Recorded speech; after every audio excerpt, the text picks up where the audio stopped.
Sebaiknya hindari 3 cara komunikasi ini, Bun. Karena tanpa kita sadari, 3 cara ini itu bikin suami dingin dan menjauh. Assalamualaikum warahmatullahi wabarakatuh. Ya sahabat Bunda yang dirahmati oleh Allah. Ternyata, Bun, ada salah satu hal yang memicu suami yang dulunya itu romantis lalu bisa berubah jadi dingin, cuek ya, dan menjauhi istri, bahkan mencari pelarian bersama wanita lain. Itu adalah rasa tidak nyaman. Nah, ini Bunda pastinya nggak ingin suami yang Bunda cintai ini tiba-tiba berbelok arah dan melabuhkan hatinya ke wanita lain, bukan? Nah, insya Allah hal seperti ini bisa kita cegah, Bun. Dan salah satunya ya dengan menghindari cara komunikasi yang keliru yang membuat telinga suami tidak nyaman dan bisa mengotori kejernihan aura rumah tangga Bunda. Ada 3 gaya komunikasi yang berpotensi membuat suami merasa nggak nyaman, dingin, menjauh, bahkan selingkuh. Oke, yang pertama, gaya interogasi. Gaya komunikasi interogasi ini wajib kita hindari saat bersama suami ya, Bun.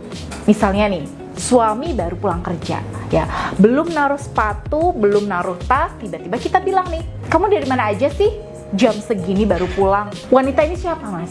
Ada hubungan apa kamu sama dia? Ayo ngaku, kamu kencan kan sama dia sampai kamu telat pulang hari ini, Mas? Nah, ini sebagai istri, kadang-kadang kita memang dicekam rasa khawatir kalau suami tidak setia saat di luar rumah. Bisa jadi nih, Bun, itu adalah ungkapan kita yang gak ingin kehilangan cinta suami.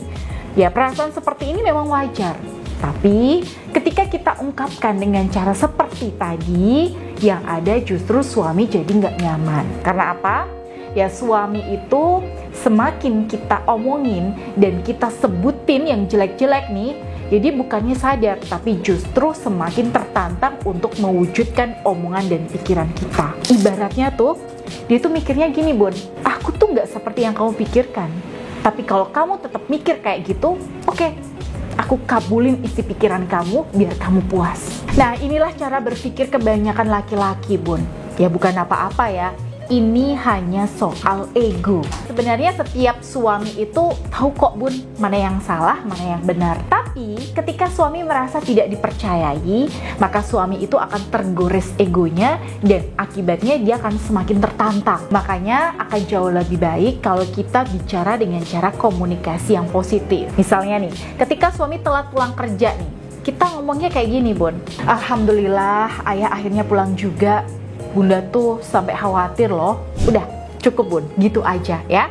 Nah, itu udah cukup bikin situasi rumah tangga jadi lebih tenang. Gaya komunikasi yang kedua yang perlu kita hindari, yaitu mencoba menasehati suami dengan merujuk pada laki-laki lain. Misalnya nih, ya kata Ustadz Ani, harusnya suami itu kayak gini loh ya.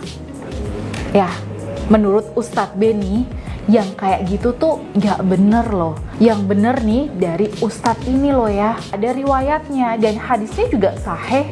Nah, misalnya seperti itu, Bun. Nah, ini kata-kata seperti itu kayak tampaknya bagus ya, Bun, baik, dan kelihatannya itu memang benar. Tapi ya buat para suami ini akan menimbulkan kesan bahwa suami sedang diperbandingkan ya dengan laki-laki lain. Padahal kita kan gak bermaksud kayak gitu ya, Bun.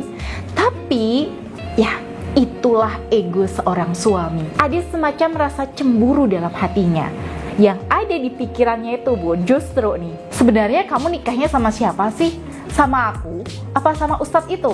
Kok kamu lebih percaya dia daripada suamimu sendiri? Kecuali nih, jika Ustadz yang Bunda jadikan rujukan ini juga dipercaya dan dikagumi oleh suami Bunda. Nah, itu bisa Bunda jadikan rujukan untuk ngasih masukan ke suami. Nah, itu pun, Bun, cara ngomongnya tuh butuh strategi supaya suami tetap merasa dihormati. Misalnya nih, Bunda bisa bilang begini, kemarin Bunda tuh dengerin Ustadz idola ayah loh.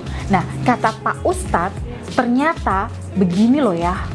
Nah, kalau menurut ayah sendiri bagaimana ya? Nah, lalu ya Bunda tunjukin nih videonya ke suami supaya suami Bunda punya kesempatan untuk menyimak ya, menganalisa dan menafsirkannya sendiri. Cara seperti ini insya Allah lebih ngena di hati suami, Bun, karena tidak ada kesan bahwa Bunda ini sedang menggurui atau membandingkan suami dengan orang lain. Nah, intinya di sini adalah kita sebagai istri itu pura-pura bertanya bun, buat memanjakan ego suami.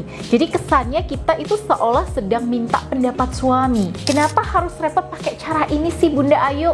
Karena suami itu paling suka kalau dimintai pendapat, bukannya dikasih tahu. Dan percaya nggak percaya, cara seperti inilah yang biasanya dilakukan para pelakor di luar sana bun, untuk menggait simpati dari suami bunda. Nah, sebelum cara ini dipakai sama pelakor, sebaiknya bunda yang praktekkan duluan. Betul nggak bun? Gaya komunikasi yang ketiga nih yang perlu kita hindari itu adalah mengkritik di depan orang lain. Nah, saya pernah punya nih bun, klien yang suaminya selingkuh dengan wanita lain.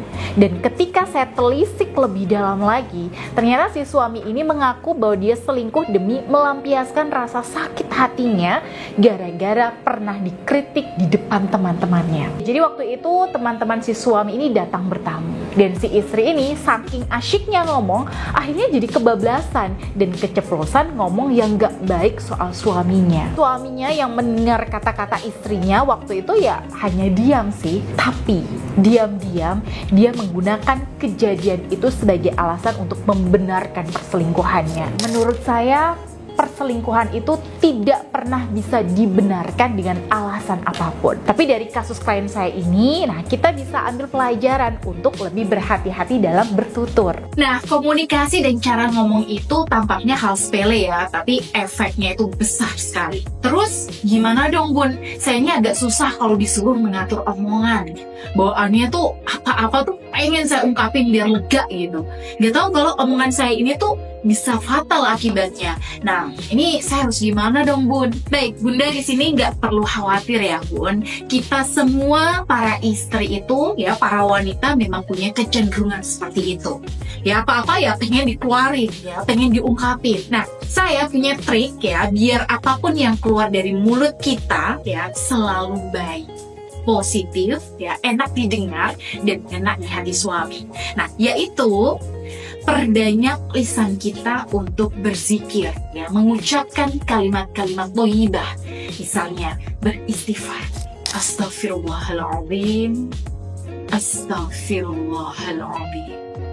Atau bunda bisa membaca tasbih, Subhanallah, Subhanallah, Subhanallah, ya sebanyak-banyaknya bun. Atau kalau bunda pernah ikut program bimbingan saya dan saya bekali dengan sarana tasbih Karomah Ar-Rahman, nah itu kan saya berikan zikir Asma Ar-Rahman. Nah itu juga bisa bunda amalkan. Bahkan wajib ya bun kalau sudah ikut bimbingan saya. Nah ini tujuannya apa? Ya tentu saja dengan banyak berzikir maka hati kita akan lebih bersih bun. Aura kita itu juga akan lebih positif.